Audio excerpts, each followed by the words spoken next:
Dentro de los mecanismos planos se encuentra el sistema biela-manivela-corredera o biela-corredera-manivela o manivela-biela-corredera. El orden no importa. Entonces podemos identificar que está formado por tres elementos principales. En este caso podríamos hablar, la manivela cumple la función de dar giros completos. Esa es una manivela. La biela es un elemento de unión. Y por último tenemos la corredera, que va a realizar un desplazamiento lineal. Entonces, si observamos con atención este mecanismo, nos damos cuenta que es el mecanismo que ocupan los pistones en un automóvil. Nada más que estaría rotado 90 grados, y esta sería la manivela, es parte del cigüeñal. La biela es la unión del cigüeñal con el pistón, y el pistón es el que va a realizar el desplazamiento lineal. Ahora bien, vamos a ver cuántos grados de libertad tiene este sistema. El número de grados de libertad va a ser igual a 3 veces el número de eslabones menos 1 menos el número 2 veces el número de pares inferiores menos el número de pares superiores. Tenemos eslabones. Aquí hay un eslabón aterrizado que sería 1, 2, 3 y 4. Entonces tenemos 4 menos 1 menos, ¿cuántos pares inferiores hay? Sería 1, 2, aquí adentro hay 3, bueno, el tercero. Y la pregunta es, la unión entre el pistón y la camisa, ¿es un par inferior o un par superior? Es un par inferior. Entonces tendríamos 4. Entonces vamos a ver que tendríamos menos 2 por 4 y no hay pares superiores. El número de grados de libertad para este mecanismo será 3 por 3 menos 8. M será igual a 1. Esto significa que con un solo dato de entrada podemos saber las posiciones de todos los demás elementos del sistema. Y pues la única forma de averiguarlo es realizando un ejercicio. Entonces podemos proponer el sistema biela corredera manivela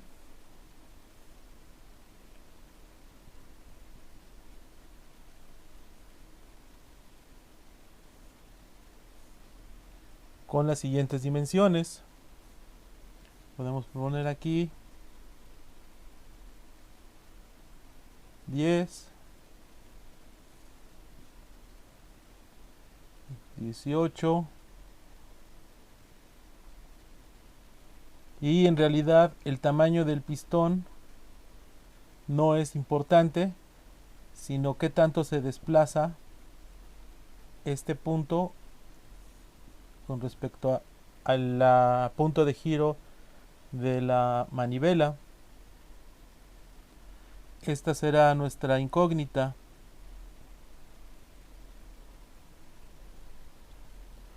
Para este caso resulta bastante sencillo, ya que si proponemos nuestro dato de entrada que sea el ángulo al que se encuentra la manivela,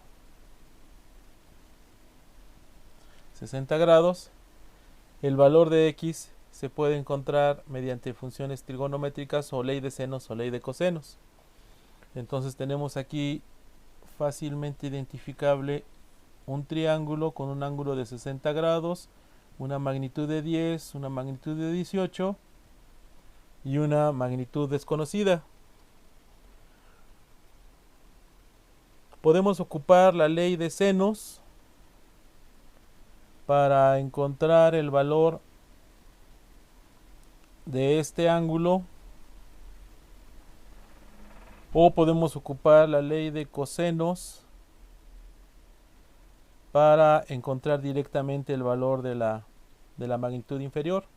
Vamos a ver qué dice la ley de cosenos. Dice que el lado C al cuadrado es igual al lado A al cuadrado más el lado B al cuadrado menos 2 veces A por B por el coseno contenido entre ambos ángulos, entre ambos lados. Perdón. Entonces, conocemos un ángulo que en este caso es el ángulo de 60 y el lado opuesto que sería el de 18, y queremos conocer uno de los dos lados que forman parte del ángulo de 60. Entonces esto se complica un poco porque tendríamos que despejar A o tendríamos que despejar B, pero ambos términos no son tan sencillos de despejar en esta ecuación. Vamos a ver si lo intentamos por el lado de la ley de senos. Tendríamos que el seno del ángulo desconocido, vamos a llamarlo alfa, sobre 10 es igual al seno de 60 sobre 18. Y desconocemos este lado y desconocemos este ángulo, pero podríamos conocer alfa. Si despejamos alfa será igual a arcoseno de 10 por el seno de 60 sobre 18.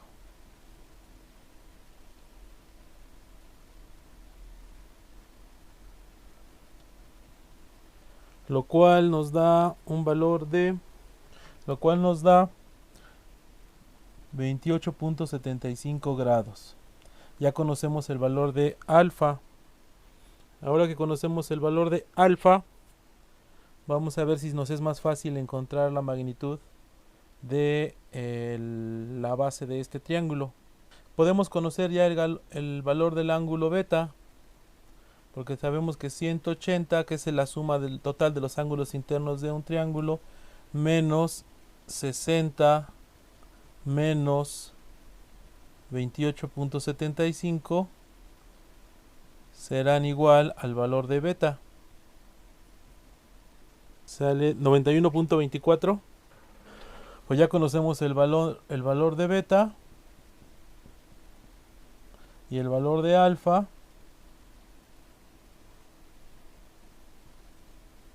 Aplicamos la ley de senos, ya que conocemos todos los ángulos y solamente desconocemos un lado del triángulo, y podemos decir que el seno de 28.75 dividido entre su lado opuesto, que es 10, es igual a el seno de 91.24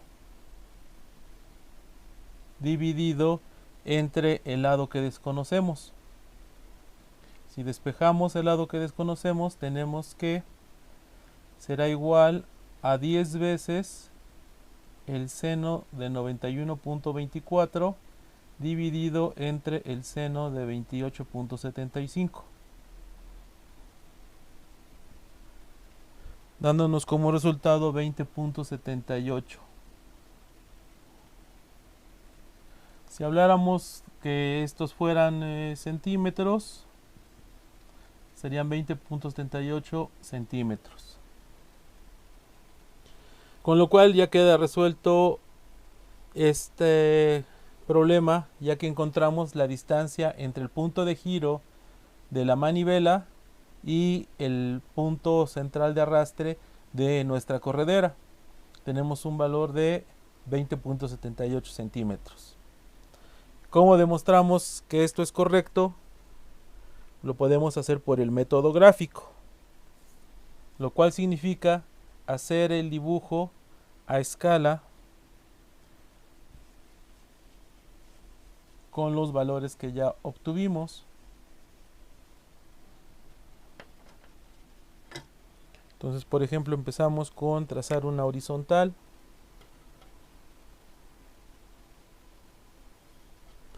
En esta horizontal tomamos un punto y lo vamos a poner ahí nuestra manivela a 60 grados. Y vamos a manejar una escala de 2 a 1. Si esas son 10 centímetros, entonces tenemos que marcar 5 centímetros.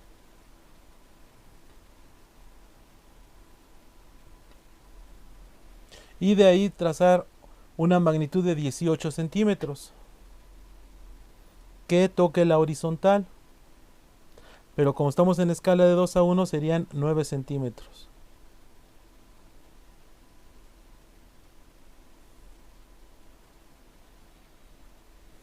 Y al medir la magnitud que tenemos en la parte inferior,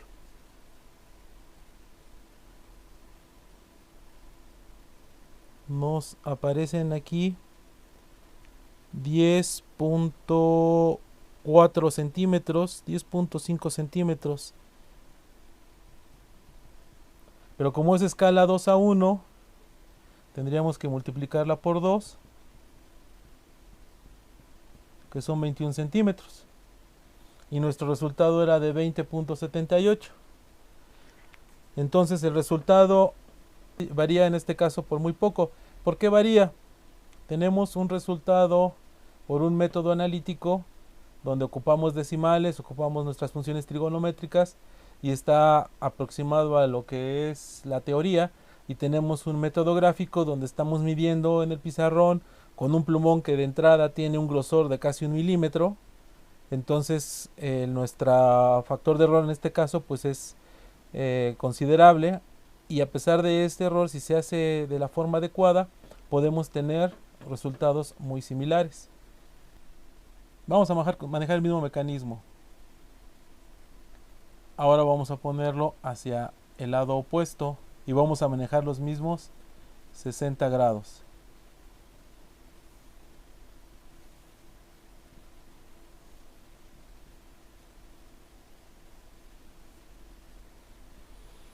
Tenemos una magnitud de 18, una magnitud de 10, y ahora deseamos conocer la distancia que hay entre estos dos puntos. Sigue siendo el mismo mecanismo, solamente lo desplazamos un cierto ángulo. Bueno, pues entonces vamos a plantear un nuevo triángulo.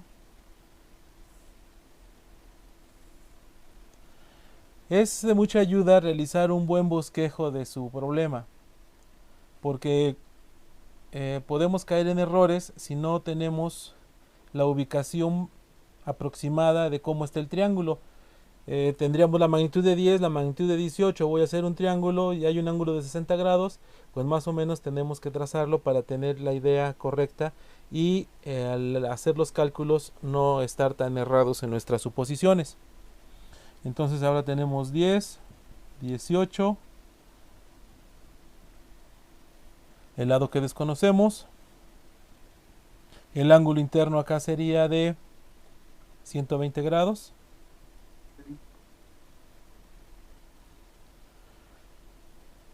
Y ahora tenemos aquí un ángulo gamma y un ángulo phi.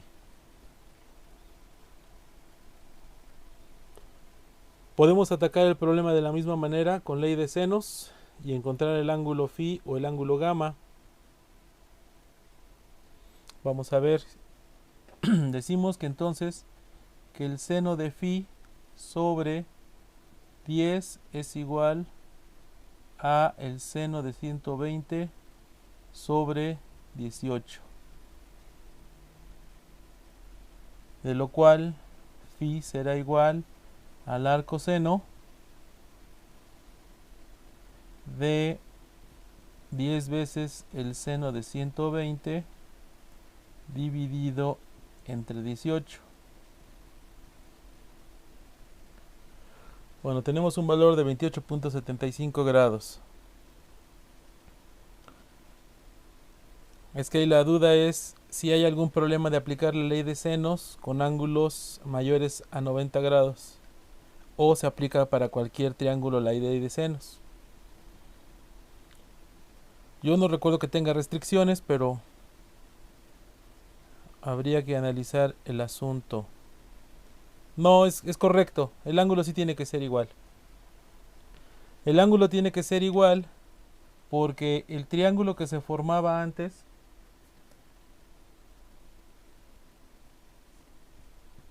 tenía esta altura y el triángulo que se forma ahora tiene la misma altura y la magnitud de 18 no cambia. En consecuencia, sí es razonable que el ángulo phi sea igual al ángulo que calculamos hace rato. Ahora vamos a ver qué sucede con el ángulo gamma.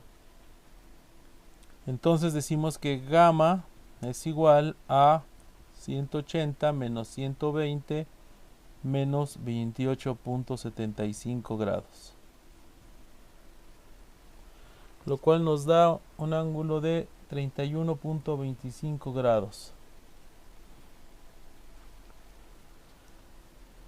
Y ahora que conocemos este ángulo, podemos aplicar nuevamente nuestra ley de senos y decir que el seno de 31.25 grados dividido entre nuestra magnitud desconocida es igual a seno de 28.75 dividido entre 10, de lo cual al despejar tenemos que la variable desconocida va a ser igual a el seno de 31.25 dividido entre el seno de 28.75 dividido entre 10. Sale 10.78.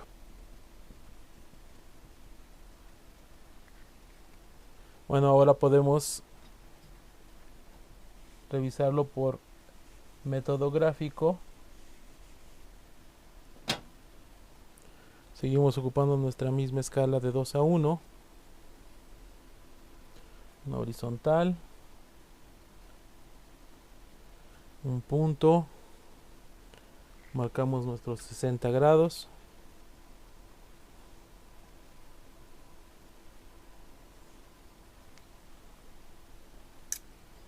Después marcamos nuestra magnitud de 5 centímetros por la escala de 2 a 1.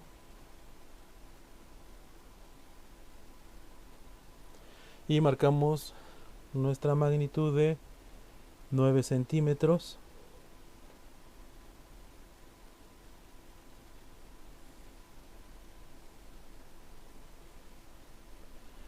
Y al medir acá tengo 5.4, 5.3. 5.4 vamos a ponerle. Y al ser 2 veces la magnitud, nos queda que es 10.8 centímetros. En consecuencia, el ejercicio está bien realizado. Cuando se trabaja con mecanismo biela corredera manivela, hay que poner atención de entrada que hay valores que no se pueden dar nunca. Por ejemplo, que el valor de entre el punto de giro de la manivela y la unión de la corredera con la biela no puede ser mayor que la suma de las dos magnitudes de estos elementos, es decir, 10 más 18, 28. Cuando el ángulo es 0 grados, la magnitud máxima que se puede estar serán 28 centímetros. Si obtienen un valor numérico superior a 28 centímetros, significa que su ejercicio es equivocado. De igual forma, en 180 grados, la magnitud tendrá que ser igual a la resta de 18 centímetros menos 10 centímetros. En consecuencia, la mínima distancia que puede existir entre el punto de giro y el punto de unión entre la biela y la corredera, en este caso sería de 8 centímetros.